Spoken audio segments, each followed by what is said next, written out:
Cinema ఇండస్ట్రీలో చాలా మంది హీరోలు టాప్ పొజిషన్ కి వెళ్లిన తర్వాత రాజకీయ రంగంలోకి ఎంట్రీ ఇచ్చి ఇక్కడ కూడా వాళ్ల జెండాను ఎగరేస్తున్నారు. కానీ సీఎంలుగా మాత్రం మారలేకపోతున్నారు. తమిళనాడులో ఎంజీఆర్, తెలుగులో ఎన్టీఆర్ ను మినహాయిస్తే మిగిలిన హీరోలెవ్వరూ సీఎం గా కుర్చీలో కూర్చోలేకపోతున్నారు. ఇక ప్రస్తుతం power star Pawan Kalyan AP deputy CM గా తన పదవి బాధ్యతలను కొనసాగిస్తున్నాడు. ఇక ఇదిలా ఉండగా ఇళయ దళపతిగా పేరు తెచ్చుకున్న తమిళ స్టార్ హీరో విజయ్ సైతం టీవీకే అనే పార్టీని పెట్టి రాజకీయ రంగ ప్రవేశం చేశాడు.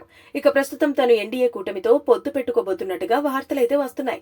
ఒకవేళ ఎన్డీఏ కూటమితో పొత్తు పెట్టుకుని అక్కడ కూటమి ప్రభుత్వాన్ని ఏర్పాటు చేయగలిగితే విజయ్ కి డిప్యూటీ సీఎం పదవిని అప్పగించే అవకాశాలైతే ఉన్నాయి. ఇదంతా చూస్తున్న తెలుగు రాష్ట్రాల జనాలు, తమిళ తంబీలు సైతం విజయ్ పవన్ కళ్యాణ్ బాటలోనే నడుస్తున్నాడంటూ కామెంట్లు చేస్తున్నారు. ప్రస్తుతం విజయ్ ఉన్న పరిస్థితి చాలా దారుణంగా ఉంది. ఆయన పర్సనల్ విషయాల్లోనూ అటు పొలిటికల్ గా కూడా చాలా విమర్శలను ఎదుర్కొంటున్నాడు.